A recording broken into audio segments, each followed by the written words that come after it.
Hello, this is RICKY, the Android guy. Hey guys, today we're bringing you another smartwatch comparison, and this is the Sony Smartwatch 2 versus the Pebble smartwatch. Now, the first thing we're going to go over is look and feel. Now, with these two devices, one important thing to note, this is the $199 version of the Sony, so it does have the metal construction. There is a cheaper version, but it's only really on Sony's website. This one is the one that's at Best Buys and more local retailers, so that's why I went with this one. That being said, when it comes to look and feel, the Pebble seems a bit dated now. The straps that they come with are definitely flimsy. Most people will most likely switch them out if you're really using it on a day-to-day basis, just because it's just not preferable. It's just very flimsy, and if you definitely work out with them, they'll carry the scent over. So it's just not ideal, I would say, in the look and feel. A lot of people have hated the construction of it too, feeling very cheap. I don't feel that the middle part feels cheap, but I definitely feel the strap feels cheap. On the Sony side, you have a very elegant look and feel, really nice style and operating for the device. Touchscreen base, power right here, you have the micro USB right here, all around really nice construction. So that's going to add points for the look and feel going to the Sony. Now when it comes to battery life, these two devices are done fairly well. The Sony tends to say that it's going to give you a 3 to 5 day battery life. In my experience, it's definitely a 3-day battery life. I never have gotten more than a 3-day battery life out of this device, and it is to be expected. This is an LED screen instead of a e-paper ink screen, which should give you the longer battery life out of the two. So with this one, yes, the Pebble gives you closer to a 5 to 7 day. Definitely after using it for a few months, it definitely is consistently more of a 5-day to even 4-day at times now. It definitely has drained over time with its battery, but overall the battery life will go to the Pebble smartwatch. Now when it comes to these two devices and the apps they have actually a pretty good amount of offering. Both devices tend to have many apps available, not only from third party, but some from themselves. I would definitely say Sony supports it more with their own personal apps, whereas Pebble really relies on third party. We haven't seen many apps come out of their own camp, but more so out of third party, making it completely open source so that developers can really make any app they want for the device. Now, in terms of which apps are actually better, that's kind of hard to explain. I would say the Sony apps are more fine-tuned at times. I definitely feel there's a little bit better done when it's done by Sony. However, when it's done by third party, both of them are pretty much on the same level. So overall, since they both offer a good amount of apps available, I will call this one a draw. Both have good apps that you're looking for a smartwatch. When we go over input method, these two do have a difference of how you input. With Pebble, it's very ergonomic more so. It's all button layout. So you have 3 buttons right here. One being the OK button to move forward. These two act as an up and down button on here. So you can go to settings and go back and forth. The select button would be in the middle, and the back button would be the power key right here. So just kind of go back like this, and very easily to navigate. However, not as friendly, especially because of the fact that you really can't do it quickly. You kind of always have to reach over. So I would say it's not the easiest to input quickly, rather.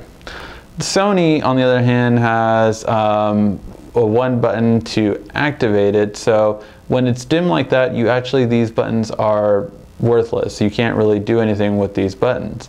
Since you hit the power button, you kind of unlock it, and therefore you can go to the app door. This is something that's a little annoying to me. I wish I could just hit home and use the device. Now I guess they didn't want you to accidentally hit it and navigate it, but From here you have an app grid, which isn't that customizable. You can choose favorites, which is kind of okay, and then the rest in alphabetical order. But I wish there was just like a way to either put it in folders or do some better kind of organization. This reminds me too much of iOS, where just they're all kind of stacked. You can pull down and then see notifications that you're receiving, but not all notifications come unless, of course, you get the correct app for it natively. So that is one kind of downside, is that I wish all apps would work for it natively without me needing to get an app for it to work. In terms of input overall, though, I would say I just do prefer more touchscreen based. So even though Sony isn't fully touchscreen, I do like that it's at least partially touchscreen. Now when it comes to calling and text, well, the Pebble is very clean and cut. When you get a text message, you can see it, and that's about it on there. When you get a call, you can either, you see it right then and there, and then you can decline it. Very simple. The Sony is a bit more intuitive. You have quick replies, so when you get a text message or a call and you ignore it by swiping, once you have that, you actually get a pop-up which says, you know, I'm in a meeting, I'm in a call, and you can designate these and design what messages are what. So that is really nice, and something that Sony had even on their last year's smartwatch that I really did like. I like the fact that when someone calls, I can just say, hey, I'm at the movies, or hey, I'm with a customer, I'm with a client. You know, just something like that. You can really quickly not only decline your call, but give the person who you did decline some feedback into what it is you're doing and why you can't answer the phone. Now when it comes to extras with these two devices, both can go right into the beach and or the pool side and take in the swimming pool. So they're both waterproof / resistant for most intense purposes.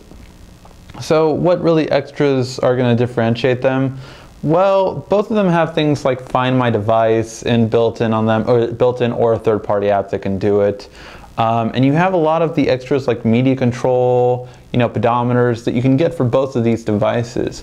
So they're not really going to come from their apps. The only thing that I give Sony a slight edge for in terms of the extras is that it does have a standard port. It has a micro USB port, which I find to be very easily, and it's built in, unlike devices like the Galaxy Gear where you have to charge it separately.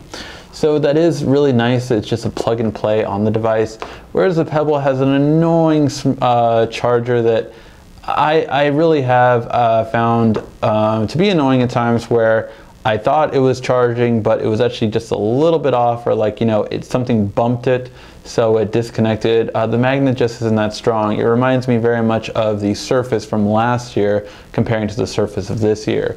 The magnets just aren't strong enough to keep it set in, and something I would definitely change on a second Pebble rendition. So therefore, I would give the extras to the Sony Smartwatch 2. Now when it comes to price point, this is something where the Pebble does shine over the Sony smartwatch. The Pebble goes for $149, and this holiday season you're really finding it anywhere from $129 to $119. I would even suspect it would go for $99 before the end of the holiday, before the end of the year. At these prices, the Pebble really is going to be a better buy for just a smartwatch, just to do some of the basics. The Sony smartwatch goes in at $199, which, although it does have the more elegant feel to it, is definitely a higher price point for a basic smartwatch. So for that purpose, you're talking about anywhere from $50 to possibly even $80 to $100 later on, which definitely gives the favor to the Pebble smartwatch. Now let's tally them up and see who won.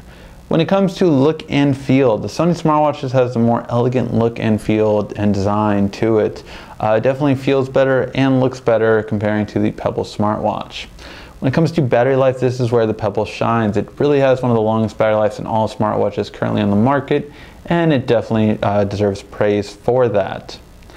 When it comes to app support, both have really good app support from third-party providers, although I would say Sony does a little bit better when it comes to the Sony apps. They're just more finely scaled compared to third-party apps. There really isn't that many in comparison, and where Pebble doesn't have really any. So therefore, their app support is pretty much on par with each other. Input, I really think touchscreen is the future for smartwatch input. And although Sony doesn't have a full touchscreen input, it does have a partial one. So I really would say that it's a bit better input compared to the only button layout on the Pebble. When it comes to call and text, the Sony will take it simply for the fact that you have the ability to actually quickly respond to text messages and emails. They have to be pre-done messages that you create, but once you create them, they come out very useful.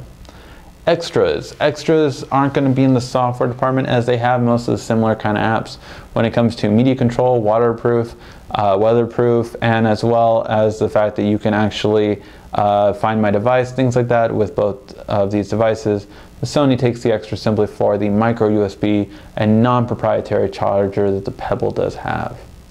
When it comes to price point, the Pebble takes it simply for the fact that you have a device that is going to be at $149 normal price compared to the $199 normal price. Not to mention this holiday season, we're going to see a lot more sales on the Pebble. As of this week, it's $119, so you're really going to see a lot of sales with it. I think more and more as time goes by. So overall, the Sony smartwatch does take it, beating out the Pebble on a 4:2 scale. But is it the smartwatch for you? Well, this is a very interesting time for smartwatches. We're seeing newer ones that are definitely going to be coming out later in 2014 from every top brand out there, from LG, HTC, Sony will probably have another one, Samsung will probably have another one, and of course Apple will round out the end of the year. So is it going to be good to get either one of these smartwatches? I think if you are going to get one, I do feel that the Sony smartwatch is more valuable just simply for the key difference of the call text input. I really feel that a smartwatch has to do something more than just show you your notifications. You have to interact with them, and that's something that the Sony smartwatch does. So for that feature alone, I feel that it is a better buy if you are going to invest in one of these two smartwatches today. Hope you found this helpful. Please give a like, thumbs up if you did. Thank you for watching. This has been RICKY, the Android Guy.